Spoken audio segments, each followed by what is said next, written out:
Hello, and welcome back to Read Aloud with me, Dan. Today on Read Aloud, we're going to be reading an article by Corinna Mullen of the Anti-Imperialist Scholars Collective. The Anti-Imperialist Scholars Collective is a group of scholars committed to challenging U.S.-led imperialism and supporting liberation movements of the global majority through critical knowledge production and international solidarity. www.antiimperialists.com www.anti-imperialists.com.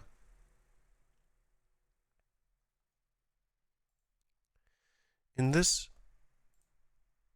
incredible article, and I am no poet, and I just don't have the words to describe how much I have enjoyed reading this.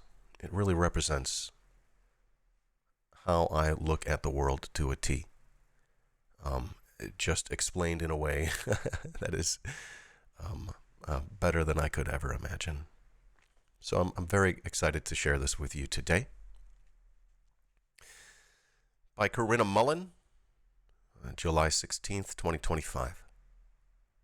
Entitled Zionism, Imperialism, and the Struggle Against Global Fascism.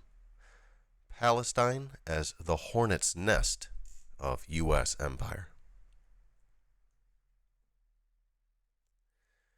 To grasp the profound transformations reshaping the world system, we must confront its primary contradiction: the intensifying clash between a rising multipolar world order and a declining, yet still, and perhaps even more aggressive, U.S. imperialism.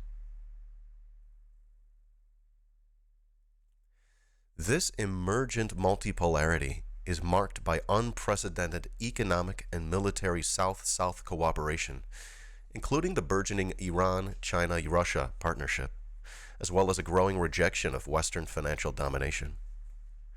The imperialist sanctions regime, ever expanding in its reach, has laid bare the fragility of dollar hegemony, spurring the global majority to forge a new financial architecture grounded in de-risking strategies.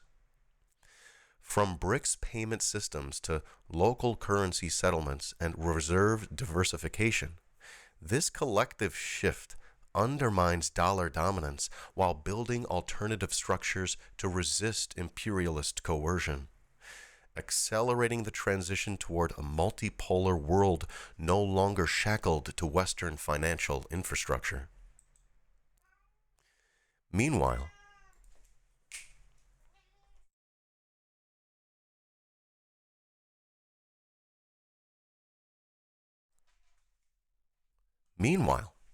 beyond the coming upheaval this portends for the U.S. economy, U.S. military overextension reaches a breaking point, hamstrung by production shortages that leave it unable to sustain the war in Ukraine, contain Yemen's resistance, or deter China's rise. No infusion of blood money, neither $1 trillion war economic boost promised by Defense Secretary Pete Hegseth, nor the claimed trillions in investments pledged by the Gulf states can reverse the inevitable decline of the U.S. empire. Meow. Yeah, that's Yoshimi in the background. These developments strike at the heart of the U.S.-led rules-based order, plunging U.S. imperialism into a crisis of both material power and ideological legitimacy.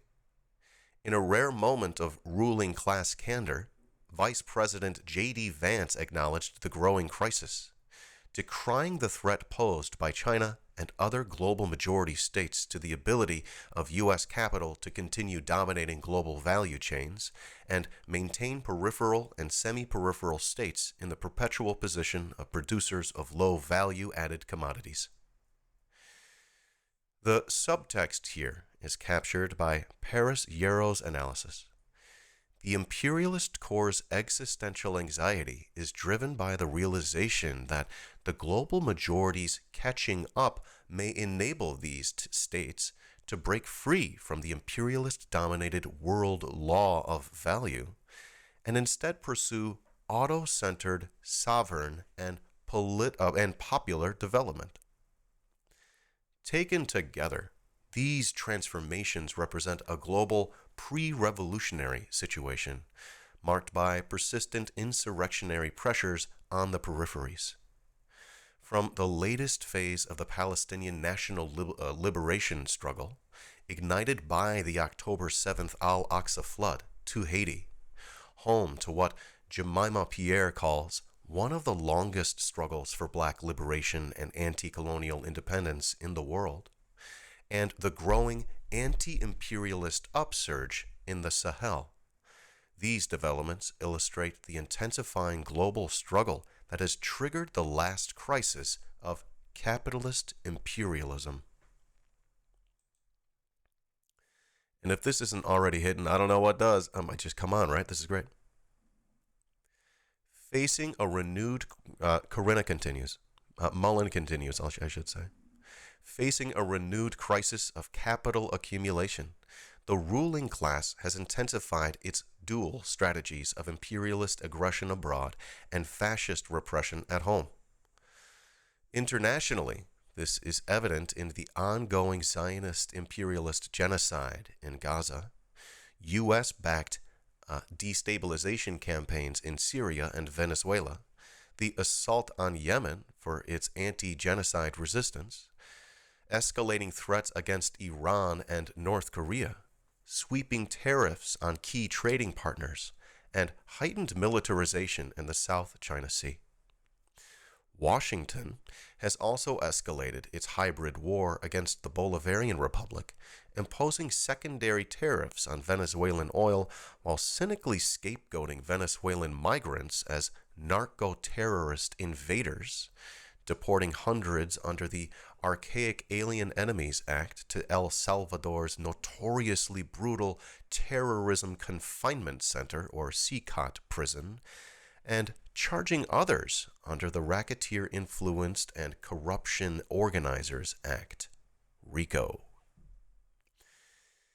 The racist weaponization of counterterrorism laws continues, now threatening Haitian migrants through pending foreign terrorist organization designations that would enable mass deportations. Meanwhile, intensified class warfare unfolds through attacks on federal unions, corporate tax cuts for wealthy individuals and corporations, accelerated neoliberal deregulation and privatization, attempts to drastically reduce the social wage, with cuts to spending on welfare, social security, housing, public health, and education that would rival Thatcher. The administration has ended the student loan repayment moratorium, revoked more than 1,000 international student visas, and sanctioned abductions and kidnapping by masked ICE agents, the brown shirts of our time, along with expanded detentions, deportations, and the targeting of immigrant workers. Simultaneously, the state, along with largely compliant university administrations, has launched a McCarthyite campaign of administrative repression targeting student organizers and academic workers who challenge Zionist genocide, settler colonialism, and imperialist violence, exposing a system resorting to increasingly desperate measures to maintain control amid deepening crisis. This is all aimed at upholding what Charisse Burden-Stelly terms capitalist racism, a racially hierarchical political economy and social order constituting labor super-exploitation, expropriation by domination, and ongoing racial colonial primitive accumulation, dialectically tied to the international expropriation of Wall Street imperialism. The latter entails bolstering the mechanisms of unequal exchange to compress wages, prices, and profits in the global majority states as part of the efforts to stabilize, in Walter Rodney's terms, capitalist relations in the imperialist core by perpetuating unequal exchange and wealth transfer from the periphery to the core. Today's ideological infrastructure for rationalizing the repression of all forms of resistance to capitalist imperialism likewise draws on the discursive architecture of an earlier period of state repression, which specifically singled out radical black anti-imperialist organizers in what Burden Stelly describes as the Black Scare, Red Scare, L'Ange de Ré.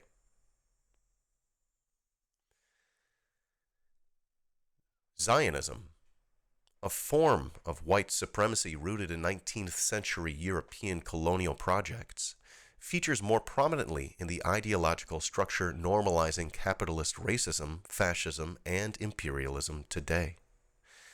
As Louis Alday and S. Saleh argue, Zionism began and developed as a reactionary political ideology, one that aligned itself with capitalist, imperialist, anti-Semitic, right-wing, and fascist forces. Although its global iterations have changed over time according to the needs of imperialist core capital accumulation, Zionism has consistently been used to justify the genocidal violence required to establish, maintain, and expand Israeli settler colonialism. A 1975 Organization of African Unity resolution described Zionism as a form of racist colonialism sharing a common imperialist origin with the racist regimes in Zimbabwe and South Africa and other colonies. Today, in addition to providing material support for imperialist interventions across the global South, Zionism furnishes the ideological cover for fascist repression globally. It legitimizes this repression as a mechanism for stabilizing capitalist core accumulation by invoking claims to fighting anti-Semitism, anti-authoritarianism, and terrorism. Throughout history, those who endure the violence of a crumbling imperialist order, those on the front lines of resistance, have produced the clearest and most incisive analyses of the current conjuncture. As Ora Sanmi Burton observes, they are the tip of the spear in revolutionary struggle, and their insights illuminate the transformative potential of global movements. This article examines historical and contemporary theories of fascism from insurgent thinkers engaged in anti-imperialist struggle, placing their work in dialogue with the various forms of anti-fascist praxis underway by anti-systemic movements and states. Ultimately, it will argue that fascist imperialist maneuvers designed to delay collapse may paradoxically heighten the contradictions and aggravate the imperialist crisis in a way that advances national liberation on a world scale. Fascism, Zionism, and U.S. imperialism. A global counter-revolutionary project. From a Marxist perspective, fascism is not a deviation from capitalism, but an intrinsic component of it, functioning as a mechanism to protect ruling class interests in times of crisis. Gabriel Rockhill's discussion of the historical materialist and dialectical approach to fascism reveals the deep systemic connections between fascism and capitalism. This approach also underscores how fascism adapts to specific conjunctures, taking distinct forms in response to the unique characteristics of each crisis it addresses. Rockhill argues that the primary distinction between fascist and liberal forms of governance, both partners in capitalist crime, lies in their methods of maintaining capitalist control.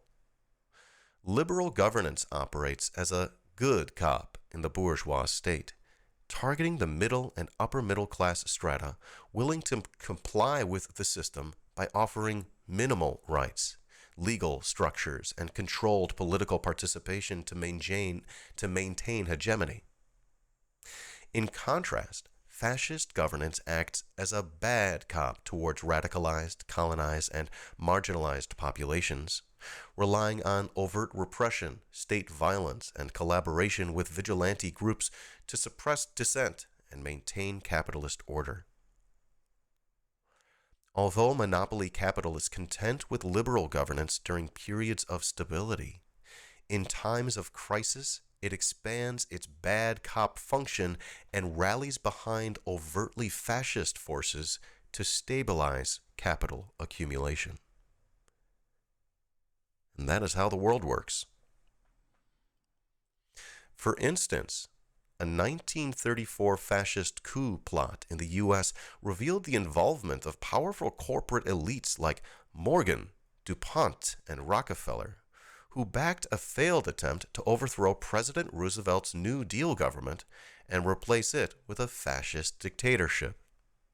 This may be the first time you're hearing of this, and I wouldn't be surprised. Similarly, several major corporations, including Ford and J.P. Morgan, supported Mussolini's fascist regime through investments, loans, and industrial collaborations, while Hitler's rise found sustenance in both U.S. and European financial elites. Big capital, along with key players in the U.S. national security state, including Ford, General Motors, Standard Oil of New Jersey, and DuPont, were heavily involved in and invested in Germany's weapons production during the interwar period, with U.S. capital investment in Germany increasing some 48.5% between 1929 and 1940, while declining sharply everywhere else in continental Europe at the time.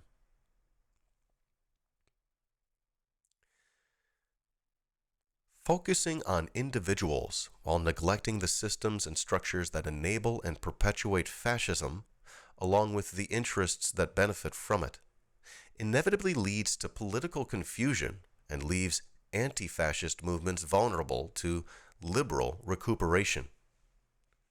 In his discourse on colonialism, Aimé Césaire famously articulated the historical connections between the atrocities committed by European powers in the colonies and the rise of fascism in the capitalist core.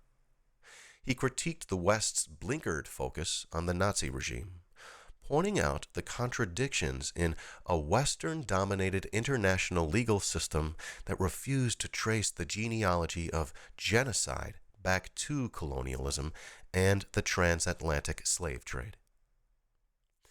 This critique challenged the Western idea that Nazi violence was a distinct kind of barbarism. Césaire believed Europe's inability to forgive Hitler wasn't about the crime against humanity itself, but because he applied the same colonialist techniques of oppression to Europe that had long been reserved for the Arabs of Algeria, the Indians in British colonies, and the Africans during the transatlantic slave trade. The colonialist techniques of oppression profoundly shaped Nazi ideology, as Domenico Losurdo has demonstrated. Nazi thinkers, for instance, directly appropriated the concept of the Untermensch, or subhuman, from white supremacist theories advanced by eugenicists like Lothrop Stoddard. They also looked to the U.S. for inspiration, studying both the genocide of indigenous nations under its continental imperialism and the racial terror of Jim Crow as models for their own authoritarian racial order. In doing so, they sought to codify a system that would protect white civilization through state violence. This reveals a deeper truth, fascism has long been a systemic feature of U.S. governance, a point powerfully articulated by George Jackson, the martyred revolutionary of an earlier generation struggle. Jackson, a luminary in the imprisoned black radical tradition, was murdered by prison guards in 1971 at Soledad Prison after enduring 11 years of incarceration, 7.5 of them in solitary confinement. His original crime? Stealing $70 from a gas station at age 18, for which he received a draconian sentence of 1 to 99 years. While imprisoned, he joined the Black Panther Party in 1969, and his writings on fascism, imperialism, and revolution, steeped in Marxist-Leninist theory and the examples of the struggles of the oppressed worldwide. Jackson connected his prison organizing to broader revolutionary strategy by framing the Black Panthers' community programs as efforts to build an autonomous infrastructure capable of sustaining a people's army. For him, the domestic struggle against capitalism and the racist prison regime was inseparable from the global war for liberation. His warning remains chillingly relevant. Understand the reality of our situation. Understand that fascism is already here, that people are already dying who could be saved, that generations more will live or die, or live poor, butchered half-lives if you fail to act.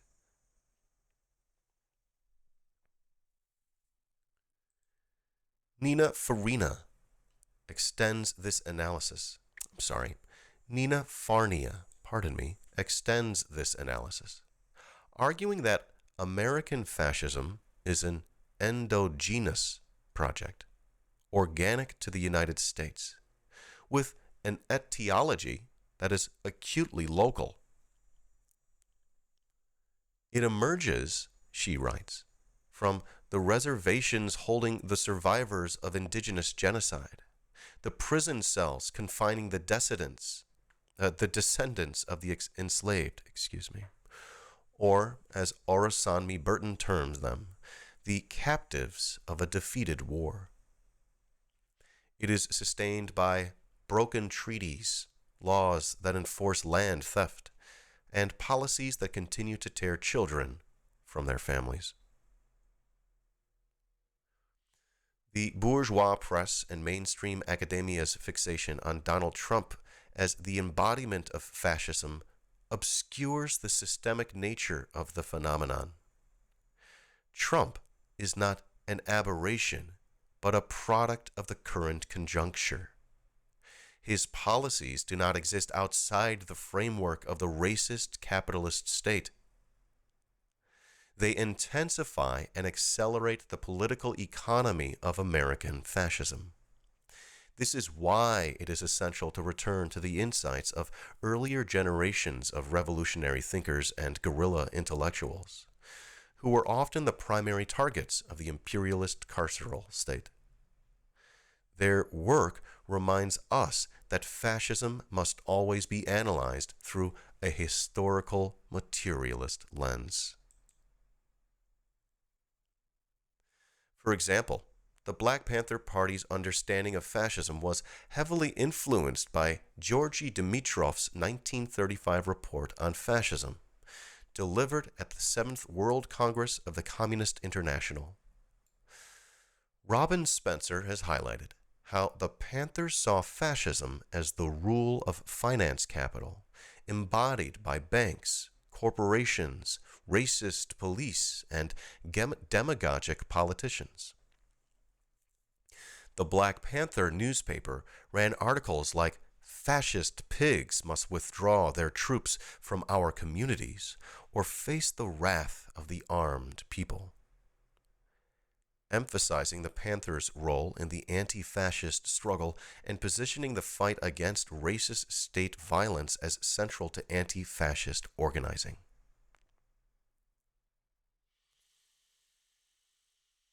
In 1969, the Panthers were key organizers of the United Front Against Fascism conference, which drew 5,000 activists from groups like the Black Students Union, SDS, and the Young Lords.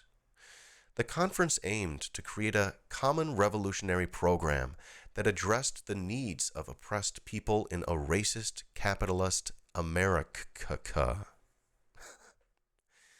It led to the formation of the National Committees to Combat Fascism, a multiracial network focused on implementing community control of police, which was organized in cities across the U.S., from Richmond, Virginia to Oakland, California. As with the Zionist settler colonial state, fascism as it has manifested in Turtle Island has always been genocidal in nature. The U.S. capitalist base and superstructure are designed to perpetuate both slow and fast forms of genocide, particularly targeting black people, as meticulously documented in the 1951 Civil Rights Congress petition, "We Charge Genocide." While the more visible forms of violence, such as the thousands of disproportionately black, indigenous, and brown people killed or brutalized by police each year, are stark, the mechanisms of genocide for profit, or what Ali Kadri, drawing on Lenin, refers to as structural genocide, can be just as, if not more, deadly. This includes the structural racism impacting unequal wages, unemployment, overall wealth, access to healthcare and nutrition, housing, and the ethnic cleansing entailed by colonial gentrification, all of which drain communities of wealth and power and systematically hamper the social reproduction of especially racialized surplus populations, resulting in reduced lifespans.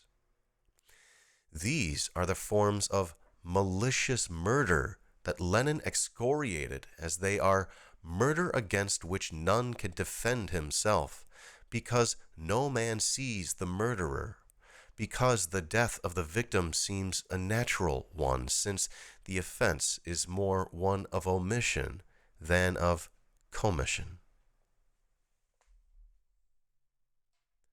Slow genocide creates the material conditions for the super-exploitation required by capitalist racism. During COVID-19, the bourgeois state, consistently prioritizing profit over human life, exploited the labor of vulnerable migrants, many of whom were hailed as frontline workers, even as it actively contributed to their deaths. This occurred through vaccine apartheid, the intentional collapse of political health infrastructure after decades of neoliberal austerity, and the exclusion of undocumented workers from federal and state aid. Under Trump, a renewed wave of austerity is being pursued, anchored in sweeping executive spending cuts, the gutting of Department of Housing and Urban Development, and the defunding of federal research. Over $11 billion in federal funding to universities has been frozen, impacting programs in medicine, agriculture, and technology. Cuts are being made under the false pretext of combating anti-Semitism or targeting diversity, equity, and inclusion initiatives, or making fun of Charlie Kirk. Additional measures include plans to slash Medicaid and food stamps. As Clara Mattei has documented in her analysis of post-World War I Italy, austerity is a handmaiden of fascism. In the early 1920s, Mussolini slashed wages by decree and crushed labor unions, increasing the rate of exploitation. Unemployment soared from 2% to 11.3%, contributing to the expanding reserve army of labor, while corporate profits more than tripled. Mussolini implemented a scorched earth approach, carried out in the name of budgetary rigor. Its main aim was to consolidate ruling class power and stabilize capital accumulation amid systemic crisis. Sorry, that Charlie Kirk bit was mine, not Mullen's.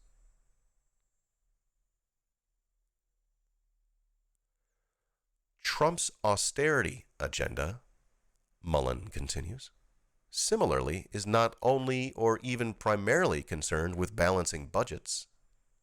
It instead signals a broader class project, using the guise of fiscal responsibility to discipline labor and dismantle public institutions, all in an effort to stave off the looming crisis of accumulation sparked by imperialist decline. Trump's policies thus echo a long-standing pattern of austerity as counter-revolution, attempting to restore ruling class power under the cover of economic necessity. This political strategy extends beyond economic policy, and into domains like immigration, where Trump has similarly leveraged the rhetoric of crisis to consolidate power and justify fascist measures. In his first 100 days in office, Trump issued 181 immigration-related executive actions, 6 times more than during the same period in his first term. He significantly escalated racist border enforcement by deploying 10,000 troops to the southern border, tripling ICE cooperation agreements with local law enforcement to 456, and expanding international agreements with countries such as El Salvador, Panama, and Costa Rica to facilitate the abduction, detention, and deportation of migrants. ICE arrest rates have roughly doubled since fiscal year 2024, rising from 310 to about 650 per day as of mid-March. Although the Department of Homeland Security no longer publishes monthly removal statistics, NBC reported that in February, ICE deported 4,300 non-citizens from within the U.S., a slight increase from the Biden-era monthly average of 3,200, but still below the 6,800 monthly under Trump, and significantly lower than the 12,900 monthly average during the Obama deporter-in-chief years. Limited detention capacity and logistical challenges have slowed removals, though officials expect numbers to rise as new enforcement strategies and international agreements take hold. While Trump's promise to deport millions of undocumented migrants is unlikely to be fully realized, these highly mediated raids are designed to instill fear in migrant communities, reinforcing the material conditions for social control, super-exploitation, and diminished access to the social wage. At the ideological level, the moral panic surrounding migration obscures U.S. imperialism's role in producing the very crises that drive global majority displacement, and it is weaponized to discipline the sovereignty of states in Nuestra America. Moreover, increased migrant detentions will create lucrative opportunities for capital accumulation as private prison corporations like Core Civic and GEO Group stand to benefit. These detention facilities are not simply tools of immigration enforcement, but are extensions of the broader carceral system, what Assata Shakur aptly described as a new kind of plantation. Beyond their counterinsurgent function, prisons enact prisons enact a form slow genocide. I think that should say prisons enact a form of slow genocide, shortening the lives of countless individuals through the deliberate mental and physical violence inflicted, as documented extensively in the International Tribunal on U.S. Human Rights Abuses against Black, Brown, and Indigenous Peoples. With nearly 2 million people incarcerated at any given time, the U.S. has the highest incarceration rate in the world, disproportionately affecting poor Black and Brown communities. Scholars like Toussaint Lousier and Dan Berger argue that the carceral state is inseparable from the historical legacies of chattel slavery, indigenous genocide, and racialized exploitation. Systems inherently carceral in nature, each defined not only by domination, but also by enduring traditions of resistance. A recent example from California illustrates how prisons function not only as sites of slow genocide, but also of super-exploitation. Incarcerated workers, disproportionately Black and Latino, have been used to perform the dangerous labor of battling the wildfires devastating large swaths of greater Los Angeles. These fires, fueled in part by capitalist imperialist-induced climate change, are being fought by individuals paid less than $10 a day. This exploitation fills the gap left by the capitalist racist restructuring of the state, in which organized state abandonment leads to deep cuts in funding for life-sustaining public goods. For instance, the Los Angeles Fire Department recently faced a funding cut of nearly $18 million, even as spending on the state's repressive apparatus continues to grow, most notably the LAPD, whose budget, following a $126 million increase in 2024, now stands at $2.14 billion.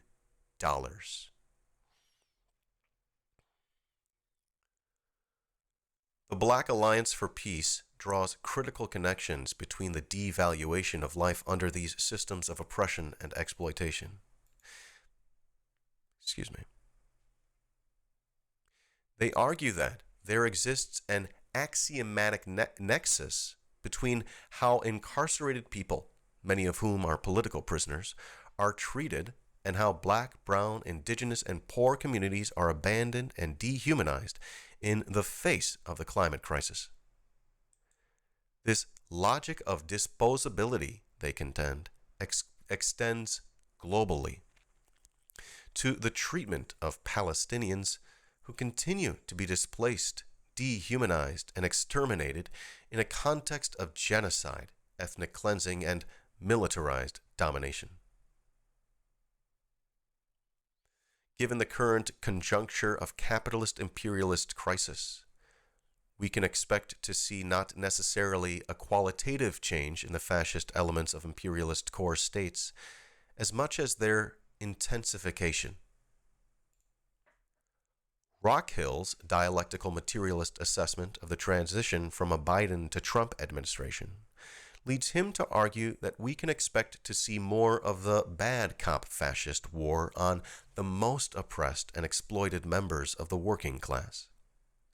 However, he contends that both bourgeois parties share the same fundamental goal: the maintenance or expansion of capitalist social relations.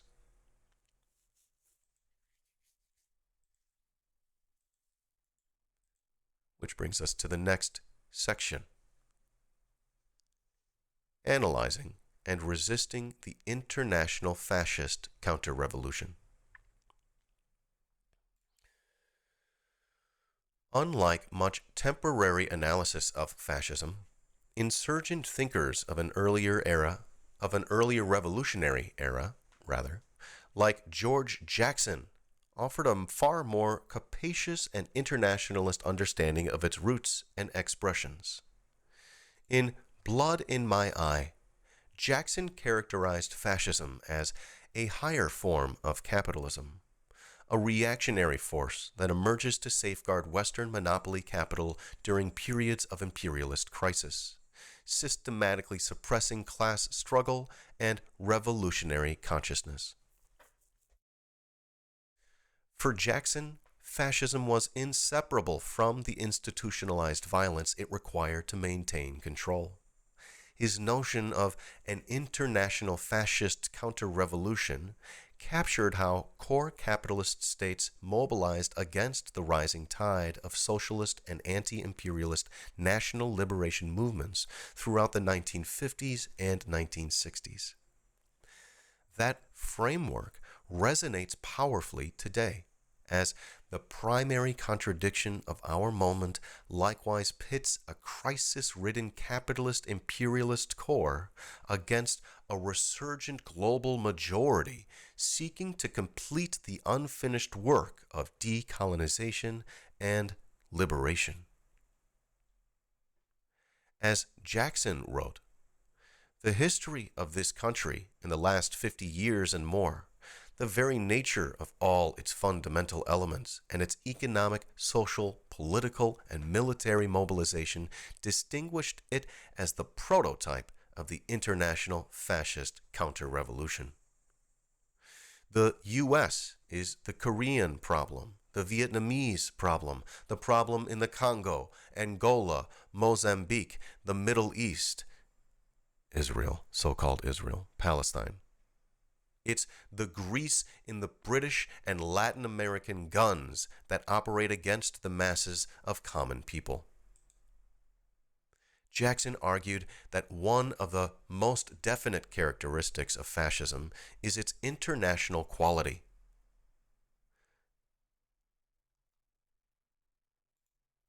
Mullen continues, "Today, Zionism stands out as one of the most prominent expressions of international fascism, with the Zionist settler colonial state an appendage of U.S. imperialism. The Zionist entity helps secure Western dominance in the region and globally by controlling a geostrategically vital area, enabling the exploitation of land and resources, and ensuring access to super-exploitable labor. Given the current conjuncture of capitalist imperialist crisis, the Zionist entity's role takes on an even greater importance. As Ali Kadri asserts, global crises of capital accumulation necessitate the subsumption of third world labor and resources to U.S.-led capital." Capasso and Kadri emphasize how super-exploitation of labor in the periphery accelerates as militarism and war accumulation by waste compresses the wage bill and other costs by reducing the average wage or the number of laborers. In this sense, Zionism plays a crucial role in maintaining the imperialist order by providing the material means and ideological cover to escalate violence, what is required for sustaining polarized accumulation on a world scale. Danny Nabudere's 1977 text, The Political Economy of Imperialism, is also helpful for understanding the international dynamics of fascism. A Marxist-Leninist, Pan-Africanist, and anti-imperialist scholar, activist, and politician, Nabudere played a significant role in both intellectual and political struggles for African liberation. In his book, he similarly describes fascism as a response to capitalist crisis, arguing that it emerges as a reactionary solution to the challenges faced by monopoly capitalism, particularly to the falling rate of profit. As Nabudere puts it, fascism came in to assist monopoly capitalism by smashing all the bourgeois individual democratic rights and institutions in order to protect the bourgeoisie as a class against the possibility of socialist revolution. highlighting the rise of fascism in Germany and Italy after World War I as key examples.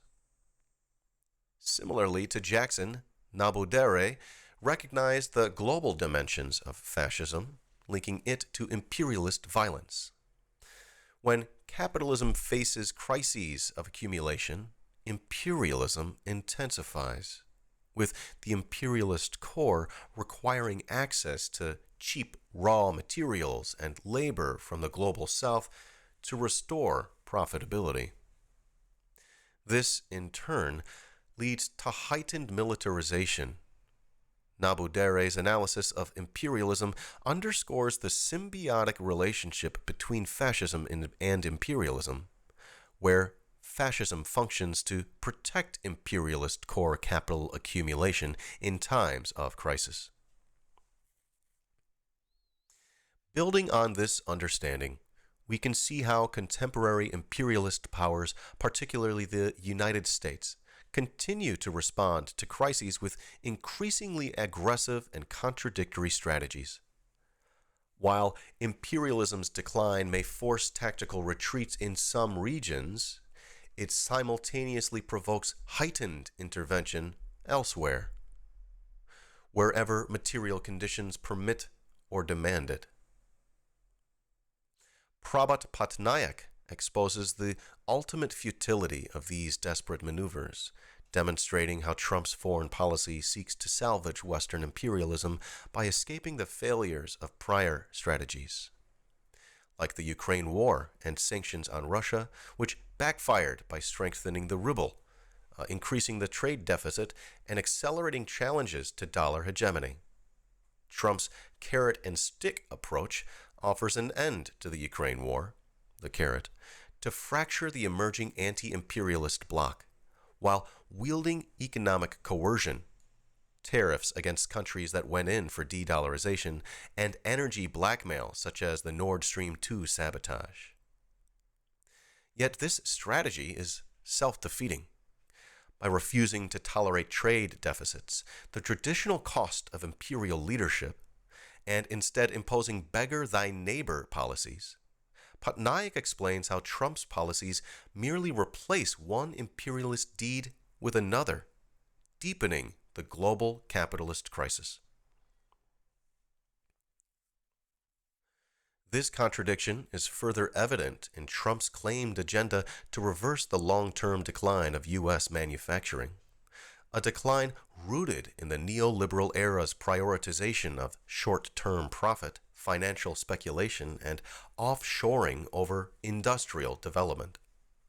However, the policies his administration has adopted, including weaponized tariffs, immigration restrictions, combined with a lack of state investment in high-tech industries, skilled labor, and public infrastructure, seem likely to accelerate rather than reverse deindustrialization and result in economic isolation. At the same time, Trump's economic strategy abroad reveals continuity with long-standing imperialist practices, particularly in the Middle East. While his administration has touted over $1 trillion in investment pledges from Gulf Cooperation Council states, GCC states, including $600 billion from Saudi Arabia, $243 billion from Qatar, and $200 billion from the UAE, as evidence of renewed global partnerships, these agreements do not signal a break with past policy. Instead, they deepen the entrenched U.S. alliance with reactionary Gulf monarchies, a cornerstone of the U.S. imperialist strategy in the region since the 1970s. Following the nationalization of crude oil during the decades, as well as the quadrupling of oil prices from 1973 to 1974 as a result of the Arab oil embargo imposed by the Organization of Arab Petroleum Exporting Countries, or OAPEC, U.S. policy pivoted towards securing the flow of petrodollars and shoring up Gulf regimes through arms deals, financial integration, and a sustained military presence. Wait, I thought it was OPEC. Where's the A come from? Okay. As Adam Hanaya notes, This entrenchment was accompanied by efforts to economically integrate the settler colonial state into the regional economy, most notably through initiatives such as the Qualifying Industrial Zones and the MEFTA initiative, which tethered normalization with the Zionist entity to trade and investment. Trump's renewed partnerships with GCC states then represent not a rupture, but rather a consolidation of this alliance, further imbricating Gulf capital with imperialist Zionist strategic interests. This consolidation of imperialist power in the Gulf region is part of a broader strategy of hybrid warfare, one that blends military aggression with economic, political, and ideological tools to maintain global dominance. Hybrid warfare adapts to each conjuncture, deploying proxy forces, sanctions, electoral manipulation, propaganda, and institutional coercion depending on what is materially and ideologically effective at any given conjuncture. A particularly salient tactic of imperialist hybrid warfare is the use of balkanization through mercenaries and proxies.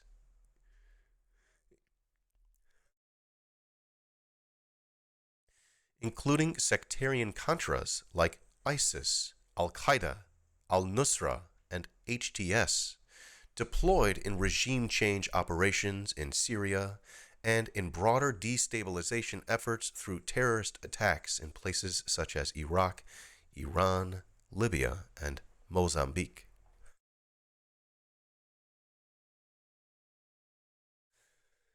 This strategy is mirrored in the use of cartels across Latin America and the Sahel region, as well as gangs in the Democratic Republic of Congo and Haiti.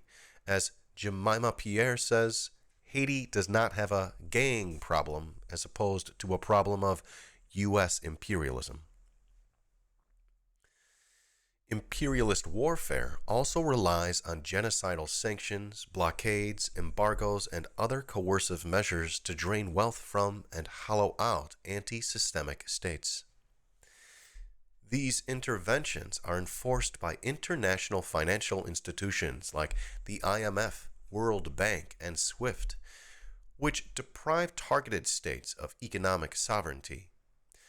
Meanwhile, legal and ideological warfare via terrorist designations, financial blacklists, and disinformation campaigns, aims to delegitimize and criminalize the national liberation struggles by branding them as criminal or terrorist threats to the rules-based order. As Patnaik underscores, capitalism by its very nature is against peace. Quoting Jean Jaurès, capitalism carries war within it, just like clouds carry rain. It would not be unreasonable to anticipate escalating fascist imperialist violence in an attempt to pacify those states and movements that are spurring imperialist decline. The BRICS nations, notably China and Russia, Iran and the Axis of Resistance, the Alliance of Sahel states, as well as Latin America's anti-systemic states, Socialist Cuba, Venezuela, and Nicaragua. Even imperialist-aligned states face the threat of hybrid warfare as the U.S. seeks to preempt any political, economic, or ideological realignment.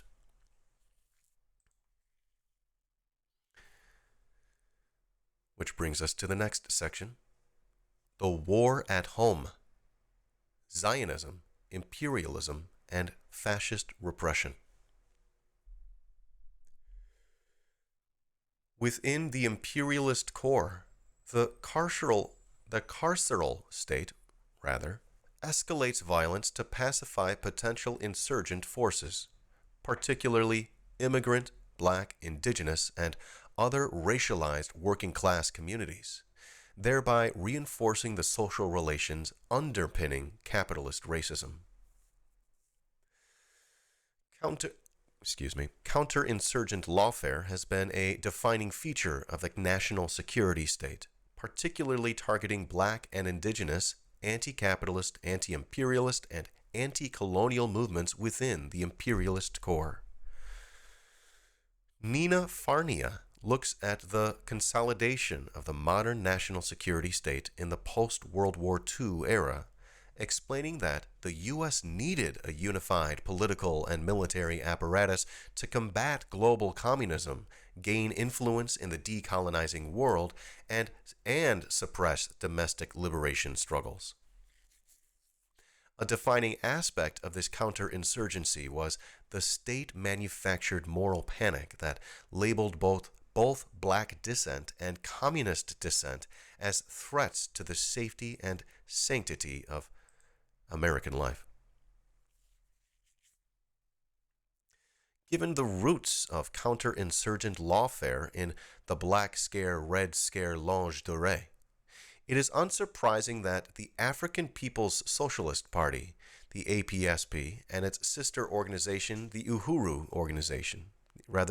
movement, have been targeted by a revival of interwar Red Scare tools like the Foreign Agents Registration Act, or FARA. The Uhuru Three were falsely charged with being Russian agents and eventually convicted on conspiracy charges, which, as the Black Alliance for Peace stated, amounted to a conviction for internationalism and the work of liberating African people. Similarly, Samidoun, an organization with a long history of advocating for Palestinians held captive in Zionist colonial prisons, the tip of the spear of the Palestinian anti-colonial resistance, was designated by the U.S. Treasury's Office of Foreign Assets Control, or OFAC, as a sham charity that serves as an international fundraiser for the Popular Front for the Liberation of Palestine, or PLFP, terrorist organization. This designation, coordinated with the government of Canada as well as undoubtedly with the Zionist entity, is aimed at chilling internationalist organizing and silencing movements that challenge imperialist narratives, reminiscent of the McCarthy-era witch hunts, with claims of terrorism being the new anti-communism. This lawfare strategy is further reflected in the ongoing prosecution of 61 protesters against the Cop City project in Atlanta who are facing RICO charges.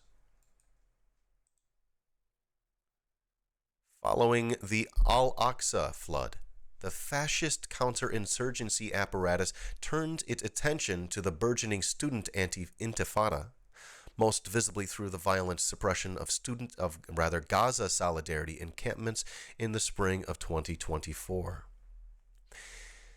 These campus deoccupations were perceived as especially threatening amid a broader capitalist imperialist crisis.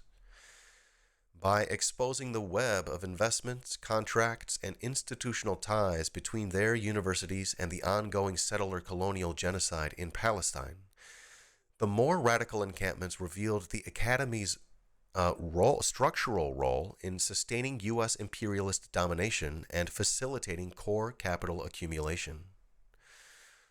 What has particularly alarmed the state is the movement's moral courage, analytical sharpness, and ideological clarity. Student organizers have drawn incisive links between the everyday fascism of the U.S. police and carceral system, designed to uphold white supremacy, settler colonialism, and manage class relations, and the more overt targeted forms of fascism deployed through counterinsurgency campaigns. These efforts seek to repress not only resistance within the imperial core, including on Turtle Island, but also global solidarity with anti-imperialist states and national liberation movements. Comprising part of the international cradle of support for Palestinian national liberation movement, the student intifada has faced severe repression, with thousands arrested and brutalized, many still facing felony charges. And the crackdown continues. In October, riot police stormed the off-campus housing of University of Pennsylvania students without warrants, guns drawn, refusing to identify themselves, and threatening to use a battering ram to break down the door and seizing personal property in response to alleged property damage linked to a Palestine solidarity protest. In December, 2 NYU professors and several students were arrested during a BDS protest, with the university calling in the Counterterrorism Special Response Group. 2 professors were designated personae non gratae and barred from certain campus buildings. Many students and academic workers have been suspended, lost their jobs, or subjected to disciplinary action.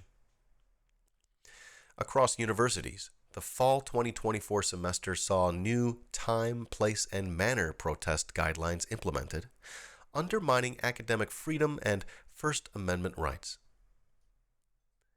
Zionism continues to provide ideological cover for the fascist state crackdown on the growing student intifada, as evidenced by Donald Trump's recent executive orders. Most notably, the January 29th executive order that falsely conflates criticism of Zionist settler colonialism with anti-Semitism, as well as the Task Force to Combat Anti-Semitism, spearheaded by the DOJ's Civil Rights Division, alongside the Departments of Education and Health. Through measures such as visa revocations, suspension of federal funding, ICE abductions and detentions, and the invocation of the Alien Enemies Act as part of the McCarthyite targeting of vulnerable migrants and dissidents, universities are once again revealing their role as sites of state intervention, surveillance, and repression, especially impacting Palestinian, Arab, Muslim, Black, brown, and undocumented students and workers who speak out in support of Palestinian liberation. This is illustrated by the ICE abduction of Colombia's student Mahmoud Khalil, the attempted deportation of Yun Seo Chung for the Palestine solidarity protest, the dismissal of Yale scholar Helyeh Dautagi based on an AI-generated Zionist smear, and the threatened deportation of Cornell's Mamadou Tal. And I'm sorry for my mispronunciation. I'm trying my best. Campuses are now being pressured to report international students for vaguely defined offenses, effectively weaponizing anti-Semitism claims to silence anti-colonial and anti-imperialist voices. These measures erode already limited civil liberties and academic freedoms, further entrenching the role of colonial-capitalist universities as instruments of state repression and setting a dangerous precedent for broader suppression of political dissent. Zionist organizations such as Betar and Canary Mission compile blacklists of Palestine solidarity organizers as part of a broader campaign to dox, harass them on social media, drawing the attention of university administrators, employers, and federal agencies to impose disciplinary action, and increasingly to enable detention, deportation, and heightened surveillance. The Right-Wing Heritage Foundation has deepened this witch hunt through its recently launched Project Esther, which falsely equates anti-genocide and Palestine solidarity organizing with terrorism, seeking to criminalize dissent by targeting students and institutions through funding threats, deportations, and intelligence coordination. A compliant bourgeois media contributes through manufacturing consent for the genocide in Gaza and repression here in the belly of the beast. Attempts to pacify the student intifada have escalated into a coordinated campaign of state and institutional violence, with universities increasingly deploying militarized force to crush dissent. What once seemed shocking, snipers stationed on UCLA rooftops and riot police brought in to dismantle student encampments, has rapidly become normalized. At Boston College, students in early May 2025 established the Hassan Ayad Liberated Zone on the East Quad to protest CUNY's financial and institutional ties to the Zionist imperialist genocide and settler colonialism. In response to the peaceful protest, the administration placed the campus on lockdown and called the NYPD's Strategic Response Group, a notoriously violent unit formed in 1915 ostensibly to combat terrorism, but routinely deployed against protest movements. SRG officers raided the encampment, beating, tasing, and arresting several students after forcing the protest into the streets. Meanwhile, campus public safety barred credentialed journalists from entering, prompting a First Amendment lawsuit. Similarly, at Columbia University, students transformed the Lawrence A. Wine Reading Room into the Basil al-Araj Popular University, demanding full divestment and an ICE-free campus and amnesty for university students and workers targeted by Columbia's disciplinary procedures. In retaliation, campus police safety officers granted arrest powers, violently attacked the students, with several choked, concussed, and denied medical attention. These brutal assaults on liberated zones reveal the fascist convergence of university administrations and repressive state apparatuses in violently suppressing a surging student movement that dares to expose the academy's role in upholding Zionist settler colonialism, genocide, and the global imperialist capitalist order.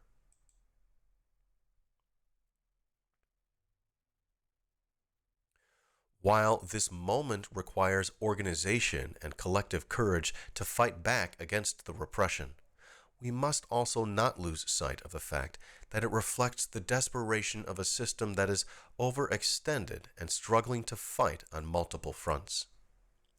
In addition to the looming economic crisis, the U.S. is overstretched militarily. The military-industrial complex is hampered by critical shortages, unable to ramp up missile and artillery shell production fast enough to sustain the war in Ukraine or subdue the resistance from Yemen, let alone confront China, exposing an unsustainable overstretch that can't be fixed even with a $1 trillion injection into the war economy, as promised by Defense Secretary Pete Hegseth. As Helia Doughty poignantly argues, accelerated fascism attempts to sustain the illusion of domestic stability as well as U.S. and Zionist impunity, but nothing will stop the demise of the American empire. Despite the repression, the campus movement continues with the sprouting of new encampments and organizing around sanctuary and popular university demands.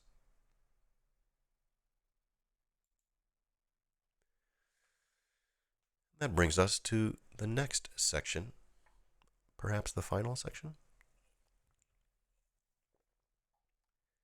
Genocide and national liberation.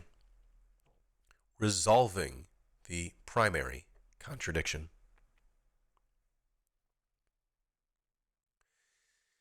History teaches us that fascism can only be defeated through revolutionary rupture with capitalism's death drive, a lesson written in the blood of millions of Soviet and Chinese soldiers who turned the tide in the 1940s. Today, it is the oppressed of the global majority on the front lines of resistance, as evidenced by Venezuela's recent hosting of the World Anti-Fascist Parliamentary Forum on the heels of its successful defeat of another U.S.-backed coup attempt. Vice President Rodriguez's clarion call to recognize fascism as capitalism's crisis response and Zionism as its genocidal vanguard does not merely echo anti-colonial struggles past, it recalibrates anti-colonial praxis for imperialism's death throes, where decline manifests as escalating brutality. The Zionist entities function as imperialism's mercenary force, training Contra death squads, propping up reactionary regimes, and spearheading counterinsurgency across Africa and Latin America, has been thoroughly documented by scholars like Max Agel and Alexander Aviña. The latest example is Israel's support for the fascist government of El Salvador, where it has armed and equipped Nayib Bukele's security forces with weapons, spyware, surveillance technology, and training. Tools that have enabled mass incarceration, including of migrants abducted and deported by ICE from the U.S. and potentially U.S. citizens in the future, while repressing all forms of dissent. This partnership provides U.S. imperialism with a military proxy, plausible deniability, and ideological cover as it seeks to sabotage liberation struggles worldwide. Gaza's genocide stands as the latest horrific chapter in this symbiosis of settler colonial violence and imperialist core accumulation.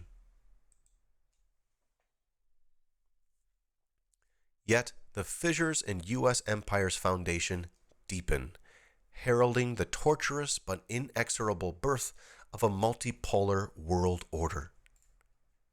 The Al-Aqsa flood has irrevocably altered the trajectory of Zionist imperialist domination, accelerating its decline despite the desperate genocidal violence in Gaza. Although the January ceasefire was almost immediately violated by the death cult known as the IOF, the fact that Hamas managed to secure freedom for hundreds of Palestinians, including lifelong revolutionary prisoners, stands as a testament to their resilience. The imperialist Zionist assault has since escalated, with a deliberate campaign of mass displacement, starvation, and indiscriminate killing, openly admitted by Zionist officials and enforced through total siege and ruthless bombing, transforming aid corridors into instruments of extermination. Beyond death and destruction, the Zionist imperialist forces have failed to achieve their strategic military aims as the resistance's command and control remains intact and deeply rooted in its popular cradle. Likewise, Yemen remains steadfast in its solidarity with the Palestinian people, as the relentless imperialist bombing campaign failed to halt the government's anti-genocide efforts and Red Sea maritime blockade. These are not mere tactical victories, but seismic shifts in what Wallah al-Qaisiyah terms the intifada against imperialism's waste economy. While we must never minimize the horrors unleashed by this genocide, we cannot ignore the tectonic realignment taking place on a world scale. The insurrectionary pressure on the peripheries has become an unstoppable force. No amount of fascist violence can reverse the rising dawn of liberation for the global majority. Palestine, much like Algeria before it, has become, as another insurgent thinker of an earlier generation, Frantz Fanon, puts it, the hornet's nest, where U.S.-led imperialism has gotten stuck, its insensate hopes devoured by the very liberation struggle it sought to crush.